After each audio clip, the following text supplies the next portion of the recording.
Most people ask, how do I get a job in the film industry? But a better question is, how do I build a career that lasts? Because getting a gig is one thing, building longevity is another. And the film industry is full of people who talk a lot about doing something and then never actually executing. This business is full of talkers. The people who stand out are the ones who actually deliver. So let that be you. Let's talk about the most simple entry point. Whether you want to be an actor, a DP, a cinematographer, a producer, a director, anything. But before we dive in, make sure to like, subscribe, and hit the bell so you don't miss any future breakdowns like this one. So let's get started. The simplest entry point to start building a career in the film industry is to be a PA. Now, don't hate me. Nobody wants to hear this. Of course, I just go be a PA. That's where everybody starts. But do people actually use it well? That's the question. I say become a PA because, of course, it's not glamorous. It seems like an easy job. It seems like a throwaway job. Why do it? But it's where filmmakers are actually trained. Hear me out. On a larger union role, you're hired to do one job, and you do that, and that's the only thing you get to do. Your exposure is limited to just that one single job, right? But on an independent set, it works completely differently. You're often asked to step into roles that you weren't prepared for, and you get to see lots of different roles on set to decide what you like better. On an indie set, you have to be a jack of all trades, and that's why it's so valuable. Because instead of just seeing one department, you get to see them all, and you get to see how the whole machine works. You get to learn how a set actually runs day to day, how departments work with each other, how decisions are made in the moment under pressure, how problems get solved when there's no time, no money, and no safety net. You learn set etiquette, who to listen to, when to speak up, and when to stay out of the way and quiet. You learn what professionalism actually looks like on set. And something else begins to happen that most people don't expect. You start to learn where you actually belong. You might come on set thinking you want to work in makeup, and you find out that you are far more skilled at the art department, or that you like the art department better. You might think that you want to operate a camera, then you realize you're so much better at being an AD and doing logistics. Those realities don't happen in theory, they happen through exposure, and that's the key point. You can't figure out your place in this industry from the outside, and you can't shortcut it by reading credits. You only figure it out on set. You figure it out by seeing what works and seeing what happens when it all goes wrong. That's why being a PA on set isn't a step backward, it's the fastest path forward. And if you want to be a director, don't skip the set time. My co-founder, Marc Clebanoff, who is a seasoned indie producer and a global sales agent, was reflecting on his career and says that being on set is the one thing that he lacked. He was on set for lower level stuff, but he kind of started at the top, and he made a lot of hard mistakes along the way that could have been avoided if he had the appropriate set time.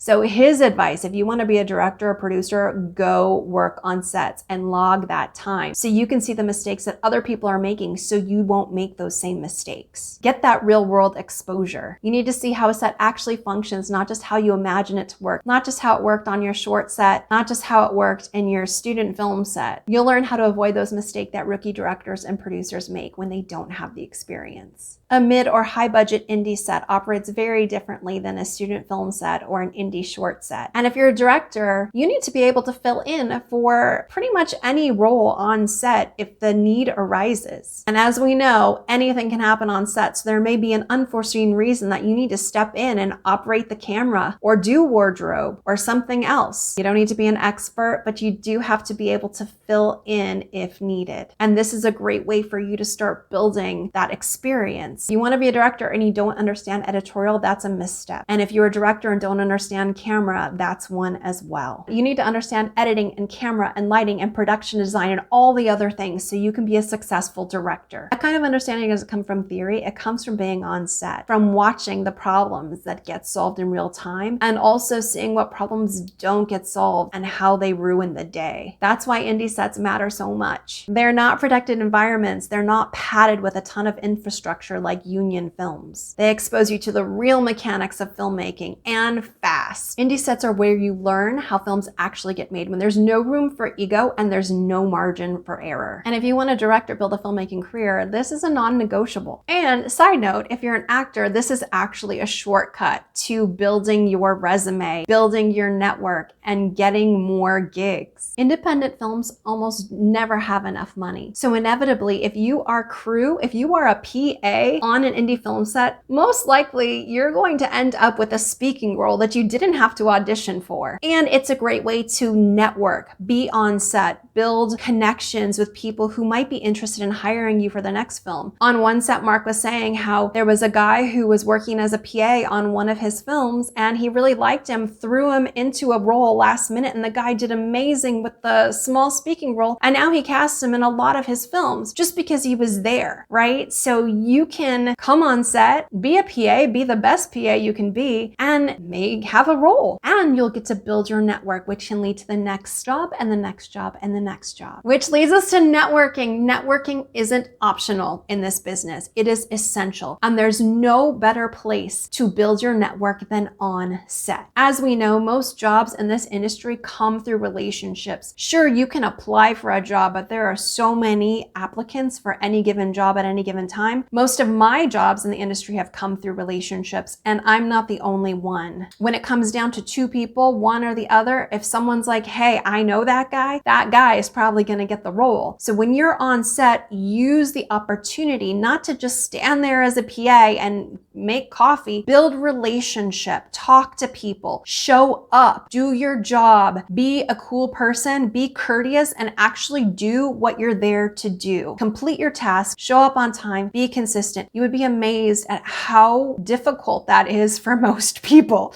So if you do even that much, you are ahead of most people. And on indie sets, people are constantly leveling up in their positions. A camera operator may become a DP on the next project. The second AD may move to the first AD. A grip may step up to key grip, or a PA may become a production coordinator, or who knows what else. What are you interested in doing? That may be an option on your next film if you are actually skilled at it. But starting as a PA is your way to get your foot in that door and start making those relationships that will open future doors. Here's the thing, being a cool person on set actually will work on your favor. You know, when you're doing those long days, 10-hour, 12-hour, 16-hour days, it's hard to be on set with people that complain a lot, or that you don't like, or they don't want to step up and do a job that maybe wasn't originally their job, but someone has need, right? If you're that person that's personable, that's, you know, doing those jobs, that's stepping in, is very helpful, reliable, dependable, and you can go out at the end of the day and have a beer with them or whatnot and have a good time and say, hey, like today was rough, but like we did it and we're gonna kill it on the next one. Like that's somebody that people want on set the next time. So like, don't show up and just say, well, this is my job, that's all I'm gonna do. Be open to doing whatever is needed. Be a cool person, and that's gonna help build a relationship so that you can have your next gig. And really, we call this the unfair advantage. It sounds so silly, but who thought showing up, doing your job, doing what you say you're going to do, being consistent and being a cool person will get you further ahead? I mean, it seems so simple, but in this industry, people talk a lot of game. They talk up a lot. They say, I can handle those 16-hour days, no problem. I'm the person you can rely on for this. And when the push comes to shove, they start complaining when you go 5 minutes over on break, or they start to say, well, that's not my job, right? Don't be that person. You can be the person that gets more and more jobs just by being consistent, just by showing up and doing what you say you can do. It's kind of crazy, but that's the truth. So some people may ask, well, what happens? I don't want to get stuck as a PA. Well, you don't have to get stuck as a PA. You only get stuck if you don't take initiative. Don't be passive. If you're interested in camera, go ask the camera person if you can shadow them. If you're interested in being a DP, go ask them if you can shadow them and learn about it when the time is appropriate, right? You don't want to just interrupt the set to further your career, but you know, there are breaks, there are times when you can talk to people and learn more about them, build that relationship, and then kind of start shadowing, right? Don't just show up and say, well, I just want to be a director, right? Learn all of the roles, learn what you're best suited to. Being elevated happens through trust. When you show that they can trust you to do a job, that you don't overpromise and underdeliver, then they'll give you more and more opportunities to step up and show what you're actually skilled and gifted at. So be that PA that shows up, makes the best coffee ever, or whatever is necessary to make the day better for everyone else. Build those relationships, show where you're interested, and really take those steps to move forward for the next job and set yourself up so that when the next job comes around, you're the one that they call to be on set, and you're the one that they're elevating because they recognize that you're someone they can trust. And one of the cool things is if you're, you know, a gaffer or in camera, you can buy gear, and that sometimes helps you get a gig as well. So if you're wondering if you should buy your own camera package, package or your own grip and electric kit? The answer is yes. It's an incentive if you're good at it. If you bring gear and you know how to use it, you become valuable very quickly. Because on an independent project, every dollar matters. Anything that can save time, save money, help with logistics is a yes. If you are a skilled gaffer that owns a grip truck, that's going to be a bonus. Or if you're a DP with a camera package, that's going to be a yes. But if you don't know how to actually use the equipment, then you're just a rental resource, which is fine if that's what you want to be, but that doesn't necessarily get you hired for the position. You have to actually have skill at the thing that you want to do. But if you know how to use the equipment and you're good at it, it can 100% get you those gigs. It can open more doors and make you very competitive so that when the producer's trying to decide who to hire, they often will hire you because they can get 2 for 1, and that's helpful. But again, you need the skill. Skill is what keeps you working, but the gear can help get you in the room. So let's talk a little bit about the difference between gigs and a career. And the difference is ownership. For the most part, if you want a career, not just gigs, you need to have ownership. If you want to build a career, not just keep getting gigs, at some point you're going to have to develop your own IP and actually own the project. Otherwise, you're going to be at the mercy of other people and having to find those opportunities consistently rather than creating your own. And let's be honest, most people want to create their own opportunities. They have a vision, they have a script they want, a story they want to tell. So eventually you'll want to learn everything you can on set and then rise to the job that you actually want to do, which could be cinematographer, which could be DP, but most end up wanting to produce or direct their own films. So gigs can help you eventually get that path, but careers are made when you start developing your own IP. That means you need to build your own package, create it financially and strategically. Most of the biggest names didn't start out being handed opportunities. They had to start small and build up and build up and build up. And that's where a lot of filmmakers hit a wall, is because in order to move forward with your own IP, your own story, you usually have to learn how to produce. Sometimes as a director, you can partner with a producer, but again, you have to pair with someone who has the same vision as you, and that can be challenging. But when you really want to keep the control of your film or whatever it is you're creating, you are going to want to have to learn how to produce and how to produce strategically. So it's not just raising money and praying and hoping that your film will be successful, but plan from day one to be successful. And that actually is possible. A lot of people don't talk about it. People just talk about the creative process of making a film, and they want it to look like this, and they want the people to see this,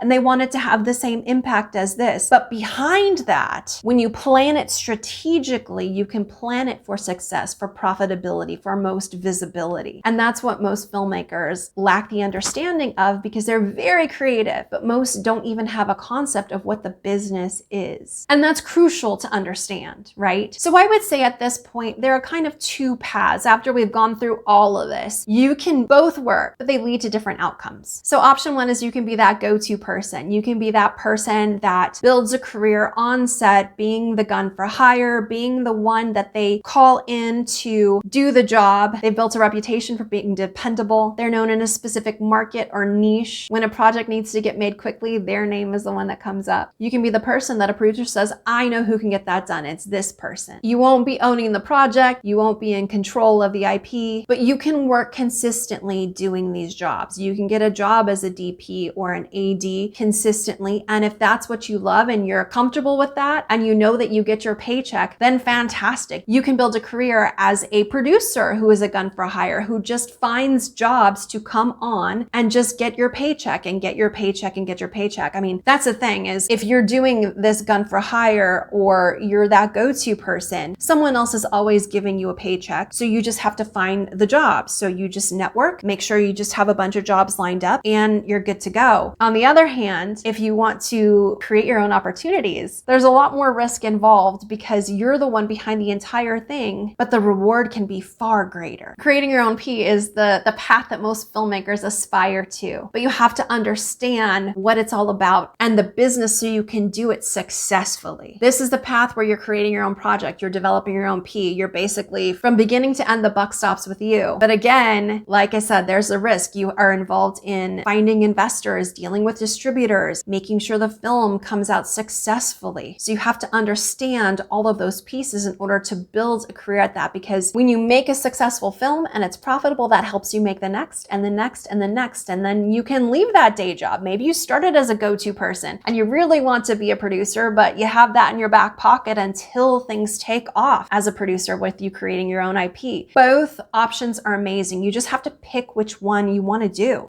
Or you use one as a stepping stone and transition. But you can start transitioning now as long as you learn what it takes to make a profitable film. And I'm not talking about making it a beautiful, artistic, visually stunning film. You know, you're creative, you got that down. But it's learning that business side is where most filmmakers get stuck because they don't understand the business logistics of what it takes to make a profitable film. It requires you to understand how to bridge that creative vision and that business. And if you want to learn how to build your film strategically so that you can create profitable films and build a career with longevity in this business, check out our Creative Producers Filmmaking Roadmap. In it, we walk you through the strategy professional filmmakers use to plan, fund, and sell profitable films consistently without sacrificing vision. If you want to build a career, not just make a film once, you need to understand more than just how to make a movie, but how to make one that's incredible, fundable, and sellable. So go check out the link below. So if your goal is to build a career in the film industry, not just have some random gigs and disappear, start with set time. That's where you learn how this actually works. And then make sure you're building relationships because that's what this whole industry is built on, and it's gonna help you get more gigs and build that career. Make sure you're useful, solve problems, make the day easier for everyone else. Be the person that people want to have on their next set. Do what you say you can do. Show up on time. And most importantly, do what you say you can do, because in this industry, execution is rare. Then once you build the foundation, move into creating your own opportunities, your own projects, your own momentum, your own path forward. Create those visions that you have in your mind, those stories, those films, those TV series, whatever they are, the things that you want people to be able to see, that you want to share with the world. Once you get to that point and you learn how to do it successfully, you stop waiting for permission. You stop waiting for other people to hire you and you start creating your own opportunities. And that's how careers are built in this business with longevity. And you can do it. I know it. If you want more videos like this, more insights, more breakdowns, just hit subscribe. If you like the video or you have any questions, drop it in the comments. In this channel, we go into the parts that most people never talk about. The decisions, the trade-off, the business decisions that decide whether a film actually gets made and actually gets sold, and making a profitable film and building a career. So if you want that, hit subscribe, drop in the comments. If you are interested in building a career in filmmaking,